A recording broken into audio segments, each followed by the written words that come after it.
all had wardrobe malfunctions, moments when our clothes badly let us down. I'm Susanna Constantine, and I've had, don't even get me started. I spent most of my life on the verge of a clothing calamity, and some of it caught bang in the epicentre of a major sartorial disaster, which is why it felt natural to return to the subject I love, and sometimes loathe, in the My Wardrobe Malfunction podcast. Each episode, I'll be talking to a very special guest about their relationship with clothes, the ups, the downs, and so much else.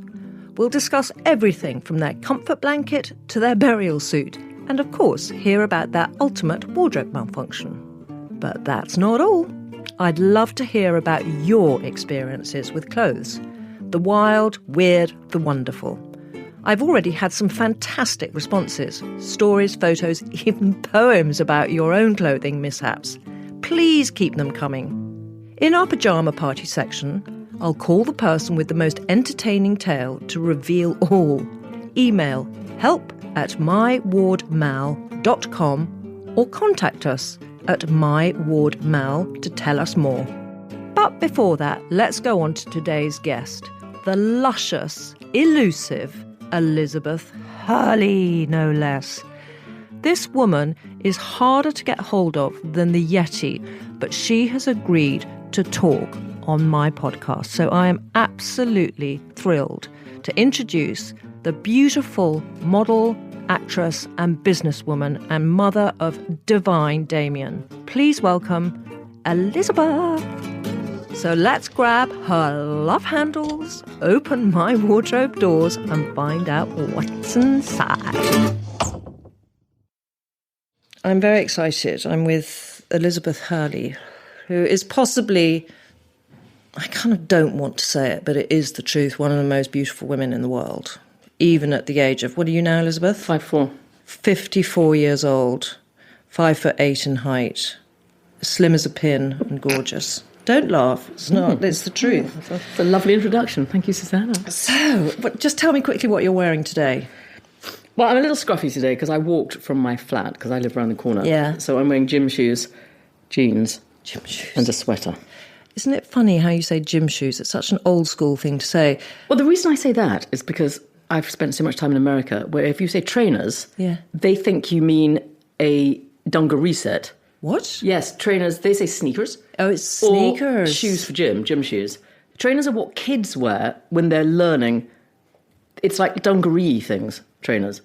That's so bizarre, because I always think of gym shoes as when we were at school. Like plimsolls. Plimsolls, yeah. You know what, I was trying to think on the way over, where did we first meet? Was it at Beaver? No, I met you way before then. I was remembering Beaver, which is this kind of house that belongs to a mutual friend of ours.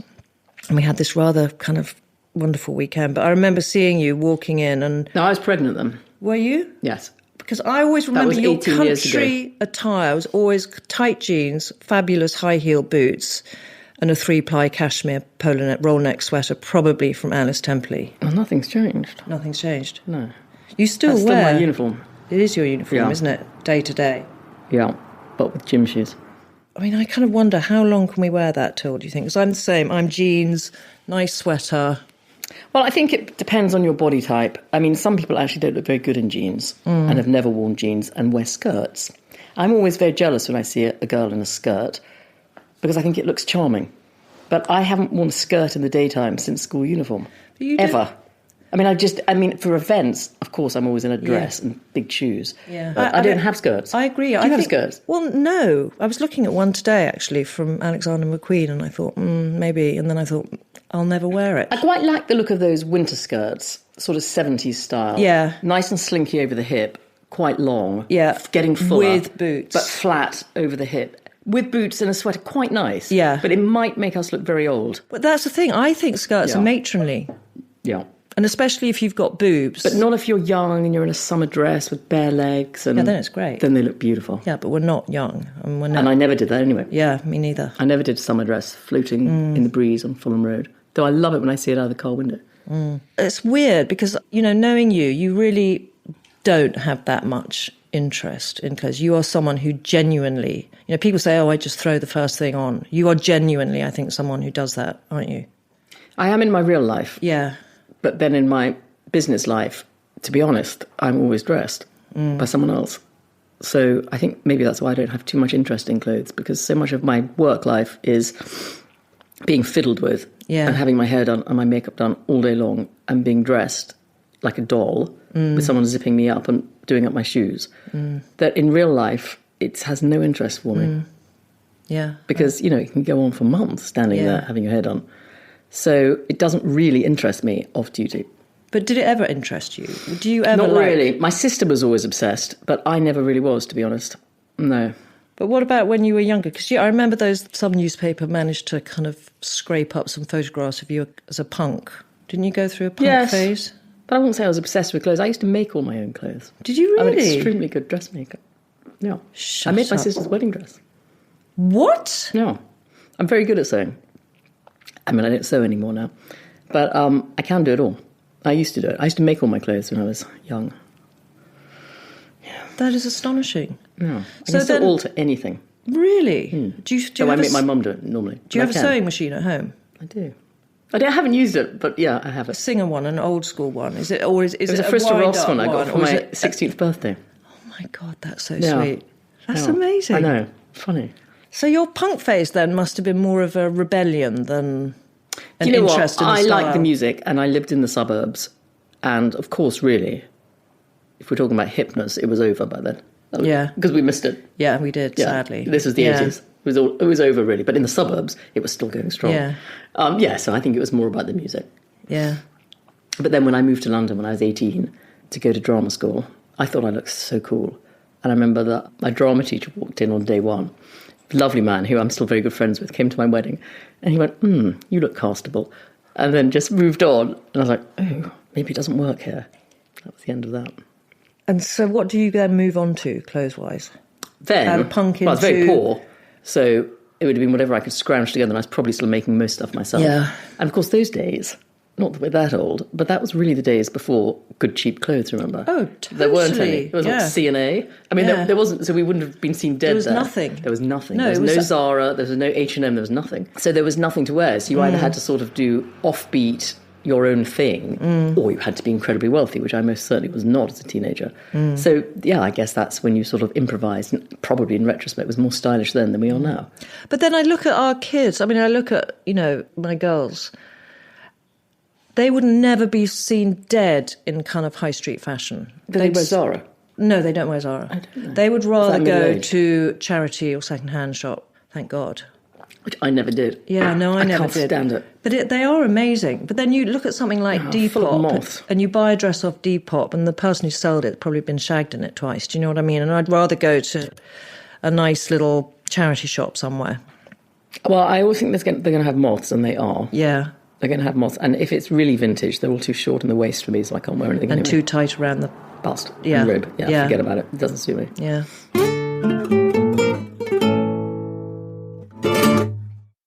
So you then came to London, and then I have to talk to you about the dress, the Versace dress. I mean, would you say it was the thing that set you on a path, wearing that dress and reading the newspapers and suddenly finding yourself on the cover of every tabloid, and broadsheet probably, wearing that dress? Yes. It's quite strange, because apparently my dress had a birthday. I didn't know. Yes, 25 years. We kept getting these really weird emails into the office about the dress's birthday. We were like, what is wrong with you all? But yes, well, it's a very strange thing. I mean, it's not something that I particularly understand. But yes, I guess as far as fashion goes, apparently it was because up until that time, people weren't being very dressy. Yeah. And it was a time when everyone was sort of walking around in baggy Armani suits. So at the time, apparently, it was quite unusual to wear something so sort of out there. But of course, I didn't know that at the time. I didn't have any clothes, really. Yeah, it was just a sort of happy accident. It was a happy accident. But what was very nice about that for me is that it started a very nice relationship with Versace, who are still in my life. And they've been fantastic to me over the years. I mean, I've got thousands of Versace things, and they've made me lots of things. They used to make me stuff for movies. They made all my wedding stuff. They made my 16 attendance costumes. I mean, they were great. They were really great. I mean, I still think that they make the best dresses for women. For women. Depends on the body. It depends on the body. I think it depends on the... Charlie used to always say he cut for boys with breasts. Yeah. So you have to be small-hipped and little. They just, the way their fabrics fall over a woman's body, they're streets ahead of other designers, I think, when it comes to evening dresses. I look at Versace and I want every single one, whether I could fit into it or it would suit me, I don't know, but I just have such admiration for the way they're cut and the fabrics, and they're so refined. Well, my sensibilities were the same as theirs. It's what I liked. It's quite Amazonian. Yeah. I quite like that. But it's not for everyone. I mean, a lot of people prefer more, more of a French look, more wasted. But I don't have that body, so I can never wear it. Yeah. Wasn't it on The Simpsons? Wasn't it in an episode of The Simpsons, your Versace dress, safety pin dress? I don't know that. It might have been. You see, it's the irony is that Elizabeth Hurley literally has no interest in clothes. Well, I mean, I have a very nice wardrobe now. Yeah. In my new house in the country. I didn't. All my clothes were shoved any old how. I could never find anything, which is probably why I started to wear the same things every single day, which, of course, I still do a bit. But when I bought my new house in the country, I treated myself and I turned one very large bedroom into one very large dressing room. For the first time in my life, I can see my clothes. Yeah. And it's, to be honest, it's spectacular. I still only wear that many things. Yeah. But it looks really, really smart. I mean, I say that, it's actually a mess because I never seem to be able to say no to anyone getting rid of anything. Not clothes, but things. So my ex decided he didn't want his enormous Pilates bed anymore. And I said, wow, you can't throw it away. Okay, I'll have it. So that's now in the middle of my dressing room. You are a hoarder. Piled with other stuff that I just can't quite get rid of. So it still looks messy in there. In fact, Trini came around and, of course, like everyone should be very jealous of the space, but just astounded at the mess. But were it tidy, I mean, it's divine. Yeah. Really nice. I can see everything. Though I still have junk rooms upstairs. It does make a big difference. I mean, Trini came when we first moved into our house in Sussex. My clothes were, and still are, in a cellar, and Trini came down to have a look. And you walk in and there's like a kind of flurry of moths that come out. That's number one. And then number two, there are like frogs, because it's very down there. So there are frogs everywhere. She nearly had a heart attack. But I do now, I have sorted them out and they are in bags and it has been I've still got something of yours. Have you really? Yeah. I've got a velvet coat you lent me when I was pregnant. Really? And I never gave it back. It's sort of maroon colour. I know where it is. It's upstairs. Really? It's not really a coat. It's more like a wrappy sort of coat. Okay. And it was the only thing I had. So I didn't have any pregnancy clothes because I was so followed when I was pregnant. I never left the house. Yeah. So I didn't have any. I only had cast-offs from other people. Yeah. Thank you for your coat. That's all right. Because I must have worn it 100 times. Yeah. Anyway, I've still got it. Well, I'm very pleased it's got a happy home. That's all I can say. I think I feel do ashamed remember the every one. time I see it. Oh, no, I'm don't like, be silly. Give it back to Susanna. Don't be silly. When you were modelling, it was more beauty, wasn't it? So you had your Estee Lauder relationship. Really had that job. Yeah. I mean, I've been acting for You've been done more acting than you have modelling. Well, yeah, I'd acted from 21 to 29. And then bizarrely, out of the blue, got offered the Estee Lauder job. I'd never had a modelling job in my life. So everything was really from that. And of course, I still have it. So I'm 24 years into my contract, which has been extraordinary. The most extraordinary stroke of luck, really, ever. So I've never really had any other jobs from that. So all the editorial I shot would be for promoting movies, which, of course, in a way segues into modelling. But, of course, you're not really getting paid for it. Yeah, so, exactly. I've done a few other you things. do fashion shoots. You're not... I've never done editorial as a model. Yeah. No, I never. No. I've never done a catwalk show. And I have done a handful of advertising jobs. For years and years, I couldn't do any others because my contract was completely exclusive. Then a few categories opened up. So I did a few other things, but not really many, because I never really needed to, because I was doing my real job and had Estee Lauder, which is fab. And so Estee Lauder hired, all the best photographers. So who have you been photographed, or who haven't you been photographed by? I was never photographed by Peter Lindbergh, who just died. Yeah. And that was upsetting. I was never photographed by Herb Ritts. He was amazing. And he was amazing. I actually was photographed by Herb Ritts, but on a Fuji Instamatic camera. But it still counts as far as I'm concerned. 100% counts. Yeah. Oh, yeah, it's like the spin painting I did with Damien Hirst. I consider it a Damien Hirst. Yeah, of course. Even though, frankly, I was the one lobbing the paint in. But I consider it his. So, I mean, in the time when I was really working a lot, I shot with fantastic people. Mario, Patrick. Stephen Meisel a lot, Ellen von Unworth, Albert Watson. I mean, and Annie they're brilliant. Leibovitz ever? No. She's more kind of portrait, isn't she? Yeah, I like a little more fashion. Yeah. In fact, I just bought these fantastic books for a friend of mine who was selling off some of his library. I hadn't even gone through them yet. I literally got them out of the box 10 minutes before you arrived, and they're just a fantastic set of photographic books. I can't wait to get them home and have a look at them. Beautiful. I love fashion photography. How much time do you spend down in Gloucestershire? What percentage? I've moved to Herefordshire. Of course you have, I'm nearly in Wales now. Yeah, of course you are. I mean, as much as I can. Yeah. I probably do 3 nights a week in London if I have to, but I might not if I can get away with it. So I've just decided, since I came back from America, I've decided to try and do a week on, a week off, but with the weekends going around the country one. Yeah. So that I just stay there for 10 days. Do you have a lot of friends around there? Not many. So you like the isolation? Well, my sister lives there. Yeah. My mother's just moved in with me, so she's there. Yeah. People come every weekend, and I mean, people like Henry, who I couldn't say is a neighbour because he lives 25 minutes away, but we consider that a neighbour because I live so far from everyone. So he's a really easy thing. Then I've probably got about another 4 friends who aren't that far. Yeah, when they're that's all you Gloucestershire, but they're need. not that far. But friends round the corner, I've got 2, but they're both insane. But yeah, I do actually have 2 friends who are 3 miles away.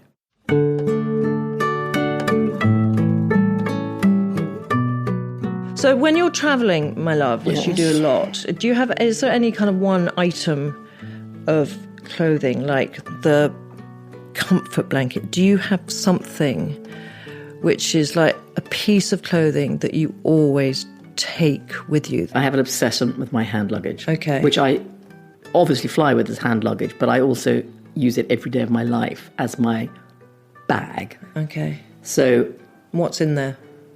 My laptop, Yeah. charger, makeup bag, and if I'm travelling, a few other bits. So my hand luggage. So something really terrible happened last year. I don't know if it became my obsession, and I won't bore you with it. Have you become obsessed with people who can open your car by picking up the transmission of your... No. I don't know anything about Start it. to Google it. Tell me. Well... It's probably Have because you not become obsessed with this? It's a horror. It's a real horror, and I was burnt very badly by it. I have a keyless car, but I have to open it. Well, unfortunately, people have transmitters, and when you come out of your car and you click it shut, they can pick up the signal of your transmitter, and they can open your car and drive off with them, or they can open your car and take anything out of your car. And even if you put your keys on your hall table, they can still pick up the transmission of your... from outside your door, and they can open your car and either steal it or take things out of it. So to counteract that, so now, you might be okay with your brand new car. You have to Google it and see. Yeah. The car manufacturers keep coming up with more technology, which the thieves obviously catch on to pretty quickly. So last year, with my last car, I parked my car at one of those, big service stations, the food court things, and went inside, came back, drove back home. Somebody had opened my car and taken my hand and luggage. Chocolate. That was a horror. And then when we started Googling it, there were only 3 cars in the world that they couldn't transmit from. Which are? Brand new Range Rover. Yeah. And they were all made by Land Rover. Okay. But the previous year to that, they could get into. Yeah. So then you had to buy these funny little things which shielded. They're like when you have a little condom X-ray for them. No, it's like this little. It's called something. I can't remember what it's called. They're very cheap on Amazon, which you then have to quickly put your thing in so that nobody can transmit from it. And it's all that anyway. So I did lose my hand luggage, now replaced, but I lost all my stuff in my hand luggage, and I felt like I had been pillaged really badly. So yes, I suppose my comfort is my hand luggage, which never leaves my side or my hand. And what do you have in your makeup bag? Well, makeup's very easy for me because obviously Estee Lauder I'm under contract. yeah. So I have, makeup was easy, but my brushes, which I'd saved over the years, and your favourite this and favourite that, then of course that's irreplaceable. Who cares? It's only makeup. But it's quite annoying putting your makeup kit back together, and really annoying not having your brushes, your favourite brushes. Yeah. The only thing you can blend your eyeshadow with is quite annoying when you lose it. Yeah. I still haven't really replaced them because they were old. I tell you who Just does how I want the them. best makeup brushes, which I was Bobbi lucky Brown. enough to give. No, she's an Australian makeup artist called Ray Morris. And they are exquisite. Yeah, I just use my fingers, to be honest. You don't. So, okay, I want to talk to you about, you're always, on Insta very cleverly and looking amazing again, always in your bikinis. What percentage of women are aged by bikinis still, do you think? I mean, I would not be seen dead in a bikini now. What if you're by yourself in Cornwall on your balcony? No. I think most people still have a bikini, but if they're out publicly or, with people around, they'd probably put a one-piece on. Yeah. Or something. But I think home alone in your back garden, I'm sure most people wear their knickers, or I'm sure they put bikinis on. Don't they? Do you think about that when you're designing? I mean, what age group do you think? I mean, obviously you do kids wear, but do you think is your market kind of women, sort of mothers, or do you get younger women? Yeah, no, we get a lot of younger women who'll go for skimpy bikinis and hot panty things. And then we have lots of kaftans that always cover the bottom, cover the arms, obviously covering the tummy. So I think probably as one gets older, one might either wear one piece or a bikini, but you pretty much want something to whip on. Most people are fine lying down. Yeah. But then when they stand up, most people want to cover up. Including me, by the way. I like to cover up a lot. I certainly wouldn't walk around a public beach parading in a bikini anymore. I'm much too old. But privately, of course. But I think all you need is, I was having this discussion with someone else actually, and I think if you've got all you need to wear with a bikini and to get away with it at any age is confidence. So you go to somewhere like Rio and you're on Copacabana Beach. And everyone's in a bikini. They're all in a bikini. Of any size and shape. All size, and they all look fucking amazing because they've got the balls to wear them. I agree. And then if you've got the balls and you strut around like you are a supermodel or, Dita Von Teese or whoever, they look fab. Yeah, and also what I've noticed on vacation is that at the beginning, some people can feel a little self-conscious at the beginning. The minute they've got a bit of a tan and they've relaxed, everyone's fine. They're all in bikinis and they're all absolutely fine. Yeah. And, I don't think people judge you harshly anyway, to be honest. No, because we judge ourselves harshly. Exactly, they're too busy judging themselves. They're not really interested. Yeah. So to be honest, I think when I've been on vacation in the last few years, yes, you see some one-pieces, and one-pieces, of course, you also see one-pieces on very young girls now, because they're very fashionable, cut out and sexy. But pretty much everyone wears a bikini still. But they're just whipping on a sarong or something, which is fair. Yeah. I'm just going to say we've got building work going on outside, so hence the scaffolding. We're in London. How could there not be building work outside? We're in London. You don't dress yourself when you've got big events. Have you ever had a wardrobe malfunction? You must have done. I've never had a strap breaking or anything, but I've had a few shoe malfunctions. Okay. My worst one was opening the Amni Crucis Fate, and for some reason, it's when I just moved to the country, and the organisers had sort of done a press call, so there were masses of national press, not just local thing. So there were a lot of people there, and had I taken a note from the royal family, I would have worn wedges, but I didn't. I wore heels. And I remember walking out in my dress with son, dog, Arun at the time, my husband, and the vicar.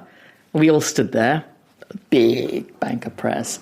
And then when I took a few steps, my heel got completely stuck right down in the ground. And I thought, I can't bend down with all this press there. So I had to say to the vicar, my heel's stuck. So the poor vicar had to get down. And you know what it's, well, you wouldn't, but when your heel's stuck, someone has to get down, but your shoe's still in the heel because it's strapped in. And literally pull your foot out like that. So that was a humiliating thing. Funnily enough, the next year at that very same fete, there's probably the most unflattering paparazzi picture ever. Well, funnily enough, I'm in your dress, okay. ever. It was the same fete again where I'd come back, probably in wedges this time.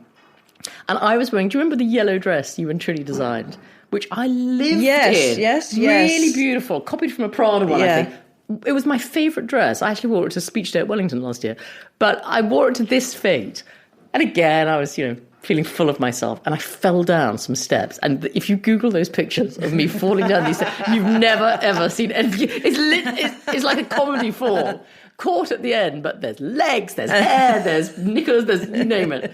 But no, you see, because for dresses, when you're dressed by somebody else, they're standing there for so long, gluing you and sewing you and doing all that stuff. I've never had a dress fall off. No, but to me, that's a major wardrobe malfunction. Yeah, well, I wore a sari once, and I hadn't realised it was so see-through. And when you wear a sari, you have what they call a petticoat underneath it.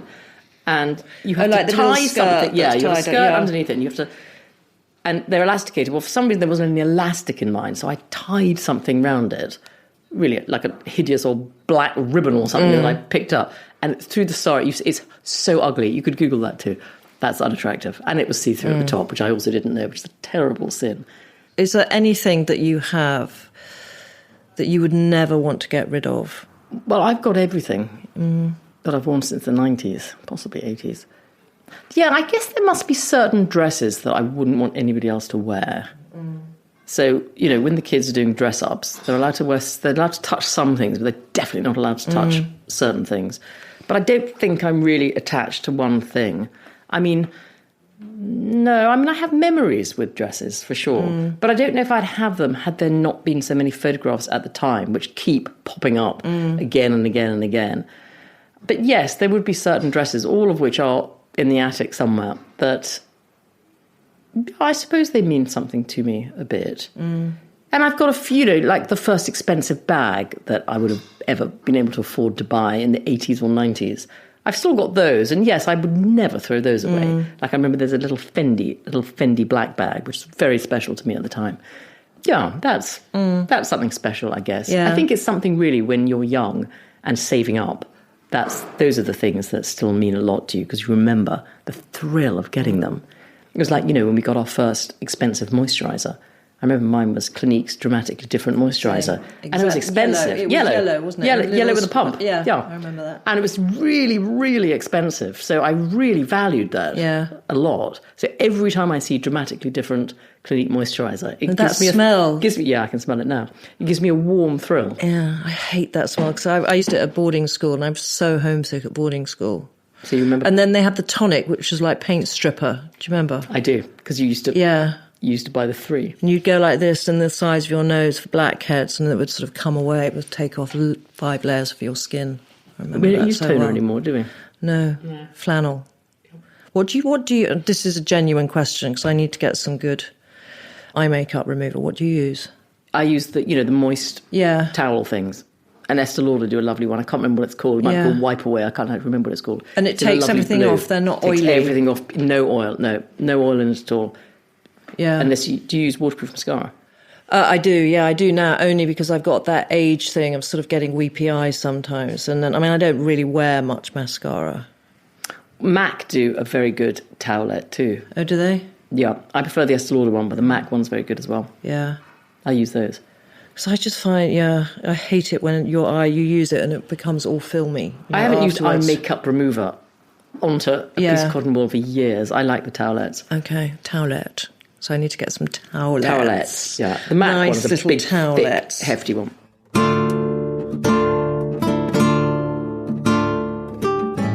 Okay, going back to the dress that you love the most or something, is there any dress that you wore that you would like to be remembered for? The one that you feel most proud of wearing when you felt the best? One dress I had, which I have still, which was gold. And it had these huge paillettes on it, pinks and gold, very low back. And I wore it to some premiere. That was a really beautiful dress. Very slim at the time, Versace. Yeah. That's one of my favourite dresses, probably. My wedding dresses were beautiful. Yeah. I had so many because I had my so Indian many bloody wedding. weddings, for God's sake. So my English dress was absolutely beautiful. And my Indian wedding dress was beautiful. And then I had 4 other dresses in India, and they were all beautiful. I've got them all still. They were beautiful. Jenny Packham did one, Cavalli did one, Dior did one. And then the 2 main dresses of Versace, they're beautiful. Yeah, timeless. Timeless. Yeah, that's what it's all about. You know what? I've lost my wedding dress. How could you lose it? I've got no idea where it is. And it was the most exquisite dress. And both Esme and Cece are saying, we want to wear your wedding dress, Mum. And I'm like, yeah, you must. No idea where it is. And it was so beautiful. I had this fabric specially made, and it looked like, it was like... You must have it. It must be in your froggy cellar. I don't know where the hell it is. I've looked for it. And it was couture, and it was so beautifully made. Which house did you last have it at? Have you ever seen it again since your wedding? No, I can't remember where it is. I have no idea. It's terrible. It will turn up, I'm sure. But it's probably screwed up in a ball, kind of gathering moth. Yeah, so's mine. Mine's in a box, but I haven't opened the box for 10 years. I just don't want to see. If I knew where it was, I probably wouldn't want to open the box because I'd be so distraught by the damage. I mean, that is. I feel so bad about that I've had so little regard for a lot of the lovely clothes I've had. We've been so busy. Yeah. I mean, I'm more organised today than I probably have been for the last 20 years because I finally have more time. Yeah. But when we're busy and frantic, we're too busy to do anything. Yeah. I have no organisation. Just boxes and boxes. And I think probably like me living in the country, do you have outhouses just full of boxes of admin? Crap. Which one day you'll go through. Elizabeth, who do you most admire now or from the past? Well, I think Elle Macpherson dresses very well. Mm-hmm. She looks fantastic, but she is 6 foot and very thin. Mm-hmm. Beautiful hair. Mm-hmm. She looks... Hair extensions. She's dressed beautifully, very stylish. Every time I see her, I wish I were wearing what she were wearing. In the past... I mean, not that I would want to dress like that myself, but it's hard for me to see a picture of Jackie Kennedy and not think she looks astonishingly fabulous. And Marilyn looked fabulous. But then it's that 50s, 60s stuff we all love and covet but don't really want to wear. But I guess they're very elegant ladies. And ageing. How do you feel about ageing? To be honest, I don't really think too much about it. But, I think we do what we can. We try and stay relatively active. Be as healthy as we can inside, look after our skin, look after our hair. Your hair's better than mine. Your skin's better than mine. Oh, I had a lot of Estee Lauder, thank you. I mean, you just have to look after yourself. But, I mean, health, really, I mean, I'm beginning to know more and more people my age who've died or who are sick. It's a tough age, 50s, for sickness. You have to really look after yourself. You have to look after our health. We have to. Yeah. And obviously we should start doing it younger too. But I've never had a medical. God, I'm sort of have you had a mammogram? I've had a mammogram, yeah, and I've had sort of heart things. My family has propensity to heart. But then you're covered. Disease. Yeah. Colon? No. Yeah, I mean, there's certain tests that certainly one should have done. Yeah. But I don't even know what a medical means. No. Because when you go to various doctors, your gynecologist or something, they're doing taking your blood pressure anyway, and they're taking this, that, and that. I mean, I think that's what's important, is the blood pressure is the most important, isn't it? Well, there's probably a few other things, but yeah, blood pressure is important. Yes, it is. But I do think... And your cholesterol's important. Yeah, that I deal with. To do a blood test. Yeah, but you do that for your heart. Yeah. Mammograms are vital. Exercise. Do you exercise? You don't exercise really, do you? You're just running around. I just run around, yeah. Yeah. I swam a lot in LA. Yeah. I walk a lot in the country. I walked here today. For the record, about 5 minutes, so don't sound too proud about it. I'd say maybe 10. Okay, so what's the best bit of beauty advice you've ever been given, do you think? Well, my grandmother told me to always sleep with the window open. Otherwise you look pasty. She added, like the Germans, but that was probably just her her age, 2 wars and all that. But I think sleeping with the window open is one of the most important things you can do, and not having a hot room. I agree. Pile on the blankets. Because you don't cook overnight, your skin doesn't cook overnight. That's terrible for you. Yeah. Yeah, air conditioning's pretty bad for you too. Yeah. I think. Pretty bad for your lungs. Oh, my love. Well, listen, got a little present for you, which I think, ironically, and by pure accident, is going to prevent those techno car robbers. Wonderful. It's going to help anyway. Oh, look at that. And I know that's you'll exactly use what I want. Some black I've always and wanted white some. furry dice to hang from your car rearview mirror. I love them. And you will use them, I know you will. They're heaven. Aren't they amazing? With a suction. I like a suction. Yeah, they're excellent. Thank you very much. It's such a pleasure. You've been amazing. Thank you so much, Thank you, darling. Susanna. Oh, my goodness. It's quite extraordinary to be in the presence of such beauty, and I'm sure she felt the same. So thank you to Elizabeth for being open-hearted, open-minded, and amazing. And now it's just us. We're in the pyjama party section. The part where you tell us about your clothing disasters. We love what we've heard so far, so please keep sending them in. You can do it through the mywardmal.com website or by email, which is help@mywardmal.com, or by tweeting us, or leaving comments on Facebook or Instagram. All at MyWardMal. Oh, hello, is that Susanna? Yes, Sarah Reid. Yes, hello. Copyright 2019 for your marvellous last night poem. Right. Oh, it's so fantastic, but I'd love you to tell me about your wardrobe malfunction. Well, I was at a dinner and I thought I looked rather nice. Mm-hmm. And shortly after I sat down, I noticed that something was feeling a little bit awkward. Mm-hmm. And basically I realised that part of my bra had broken and everything had dropped forward and my dress was quite transparent. Oh, Sarah. But I did have a shawl, so it's the shawl that was the saviour. Oh, my goodness. So I just draped the shawl round, and then because the dress was a bit tight, then the underarm zip went, which is why I had the gap then. But it worked out all right in the end. Oh, my goodness. That is... And did anyone see? I didn't think so, no. People were too interested in talking amongst themselves to really notice what I was doing. And it's not as if my breasts fell out onto the table or anything like that. They fell within my dress. Oh, if you see what I mean. Yeah. If you looked, you would have seen them through the fabric. Oh, you would have seen a nipple. Yes. Oh, my goodness. Yes. Radio Moscow. Yes.